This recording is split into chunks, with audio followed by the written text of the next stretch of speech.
Giant silencer motor bike. एक गांव में सीनैया नाम का एक व्यक्ति हुआ करता था। वो उस गांव में हर शुभ अवसर पर टेंट, माइक सेट, स्पीकर सरफरा करता रहता था। एक बार वो अपने शॉप में माइक रिपेयर कर रहा था, तभी एक व्यक्ति वहां आकर, क्यों सीनू भाई, सुना है तुम्हारे बेटी को पुलिस की नौकरी मिली है, अब तुम्हारे सारे परेशानियां दूर हो गई है समझो। उसके बातों से सीनैया बहुत खुश हुआ। अगले दिन उसकी बेटी शारदा पुलिस यूनिफॉर्म में आकर, पिताजी मुझे आशीर्वाद दो, आज ही नौकरी में शामिल हो रही हूँ। बेटी तुम्हें देखकर कम से कम हमारे गांव के 2 लड़कियां पुलिस बन गए तो तब मैं सच में बहुत गर्व महसूस करूंगा। ऑल द बेस्ट कहकर शारदा को आशीर्वाद दिया। पुलिस स्टेशन को पहुंचते ही शारदा असिस्टेंट कमिश्नर से, सर न्यूली अपॉइंटेड एसआई हूँ सर, ये लीजिए अपॉइंटमेंट लेटर, कहकर लेटर दी। देखो शारदा, अपने गांव में ज्यादातर चोरियां रात में ही होते हैं और रात में लड़कियों को ड्यूटी करवाना अच्छी बात नहीं है। इसीलिए ऐसे केसेस नहीं, मैं तुम्हें कोई छोटे मोटे केसेस दूंगा। सर एक बार वो समस्या क्या है मुझे बोलिए, एक मौका दीजिए। मैं किसी भी पुलिस ऑफिसर से कम नहीं हूँ। रूल के हिसाब से आपकी बात सही है, मगर मुझे वॉलंटियर करने की सुविधा है ना, मुझे मेरी नौकरी करने का मौका दीजिए सर, कहकर मनाने लगी। असिस्टेंट कमिश्नर तब ठीक है कहते ही उस रात शारदा बाइक पर गली गली गश्त लगाने लगी। अगले दिन ड्यूटी उतरते समय शारदा एक घर के पास गई। आपने देखा ना मैडम, ये क्या हुआ है, रात में चोर आकर चोरी किए। अरे ये कैसे मुमकिन है, मैंने रात भर जगकर गली गली फिरते गश्त करा है ना, फिर भी ये कैसे हुआ। अगर चोर दिखे तो भी आप क्या कर सकते हैं जी। एक लड़की 5 चोरों से मुकाबला करके उन्हें कैसे पकड़ सकती है। उन चोरों से आप अकेले ही कैसे निपटोगे जी। शारदा उसकी बातें सुनकर कुछ नहीं बोल पाई। उस रात शारदा घर के पास गश्त मारते कुछ सोचने लगी। पिता उसे गौर करके उसके पास आकर, क्यों बेटी इतनी रात बिना सोए क्या सोच रहे हो। शारदा तब जो भी था वो सब बताई। बेटी एक जमाने में शेर को शिकार करते वक्त एक एक शिकारी अलग अलग तरीके के आवाजें निकाला करते थे, उसे हम एक अलार्म कॉल समझ सकते हैं। ऐसे ही जब डकैत चोरी करने आएंगे तब तुम भी अलार्म जैसा कुछ बजाओ, तब घर में सो रहे लोग चौकन्ना हो जाएंगे।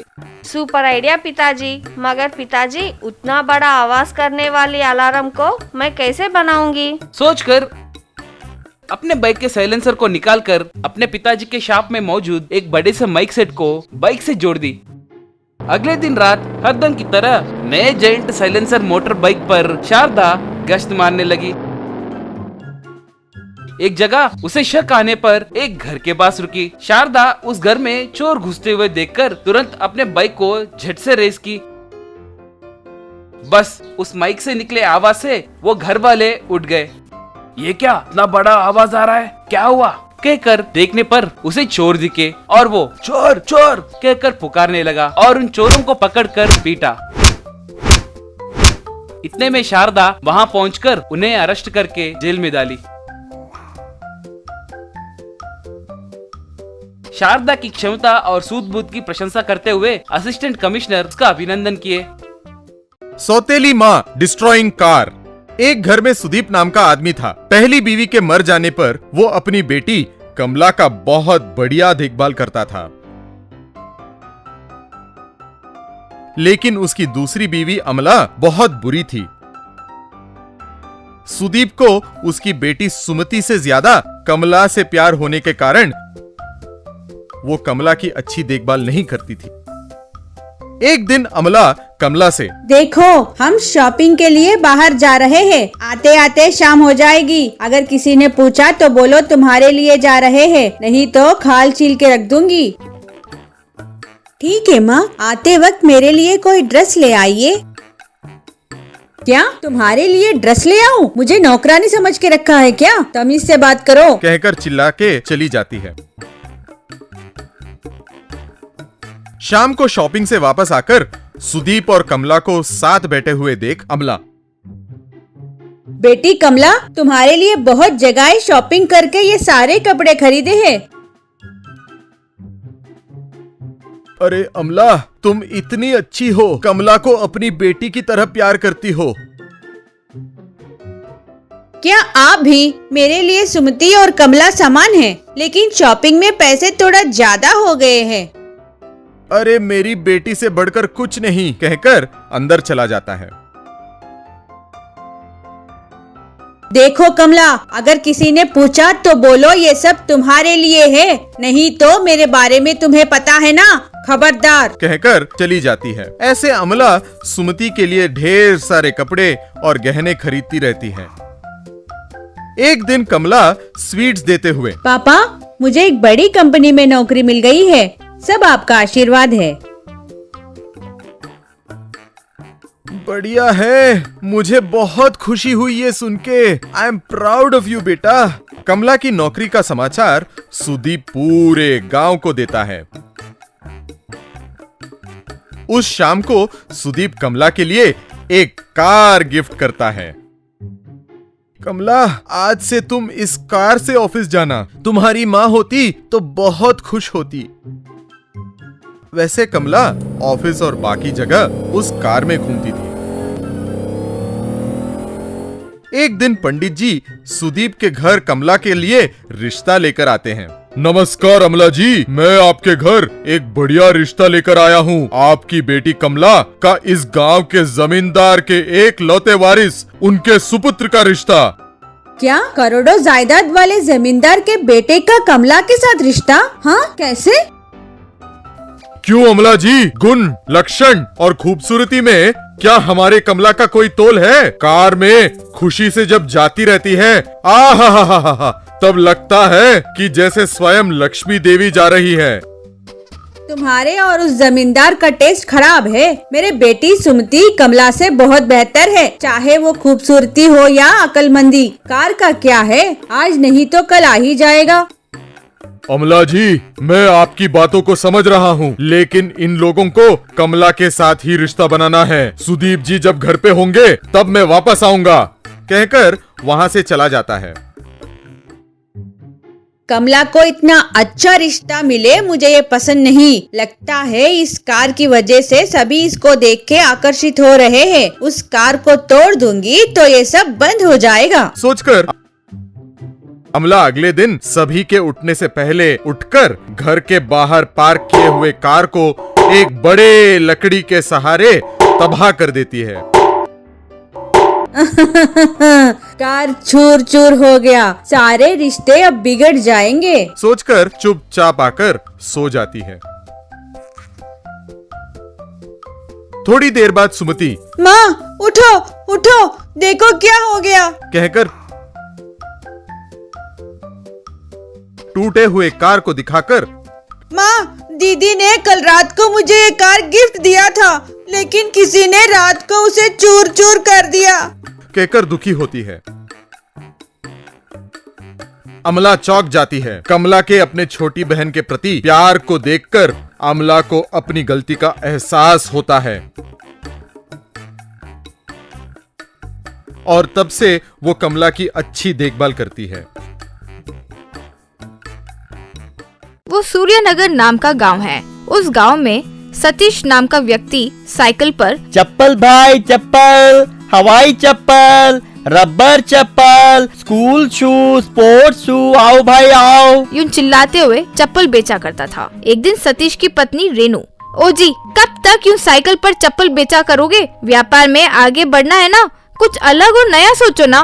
कुछ अलग और नया करने के लिए पैसों की भी जरूरत पड़ती है, तभी कुछ कर सकते हैं। अब उतने पैसे मेरे पास कहाँ हैं? कुछ तो सोचिए जी। सतीश उस रात ध्यान से सोचते हुए, वैसे सबको कैसे पता चलेगा कि मैं चप्पल बेचता हूँ? हमारे गांव में अगर मंदिर, चर्च, मस्जिद कुछ भी बने तो सबको खबर हो जाती है। तो अब इन गलियों में कोई चप्पल बेचता है, ये उन्हें कैसे पता चलेगा? यूं सोच रहा था तो तुरंत, हाँ, मैं अपने घर को शू हाउस में बदल देता हूँ, तब सबको पता चल जाएगा कि मैं चप्पल बेचता हूँ। कहते हुए अपनी पत्नी की मदद से अपने घर को शू हाउस में बदल दिया। अगले दिन कई लोग आकर, अरे घर तो बहुत अच्छा है सतीश, जी जी, मैं यहाँ शूज और चप्पल बेचता हूँ। सबके दिमाग में बैठ जाए ये सोचकर वो ऐसा करता था। इस तरह जो भी आए घर अच्छा है कहते थे, लेकिन कोई चप्पल नहीं खरीदता। सतीश अपनी पत्नी रेनू से, अरे इतनी मेहनत करके घर को शू हाउस में बनाया तो कोई चप्पल नहीं खरीद रहे। सब आकर घर की तारीफ कर देते हैं, लेकिन शूज कोई नहीं खरीद रहे। आपसे किसने कहा कि घर को शू हाउस में बदल दोगे तो लोग चप्पल खरीदेंगे? पहले मैं जैसे कह रही हूँ वैसे कीजिए। सारी औरतें और बच्चों को चप्पल मुफ्त में दीजिए। पागल हो गए हो क्या? मुफ्त में दूंगा तो व्यापार नष्ट हो जाएगा। अरे मेरे भोले पति, पहले पूरी बात तो सुन लो। औरतों और बच्चों को एक बार चप्पल मुफ्त में दोगे तो उन्हें तुम्हारी चप्पलों की आदत हो जाएगी। फिर वो बार बार चप्पल खरीदने तुम्हारे पास ही आएंगे। सतीश को वो आइडिया पसंद आया और अगले दिन बच्चे और औरतों को चप्पल मुफ्त में दिया।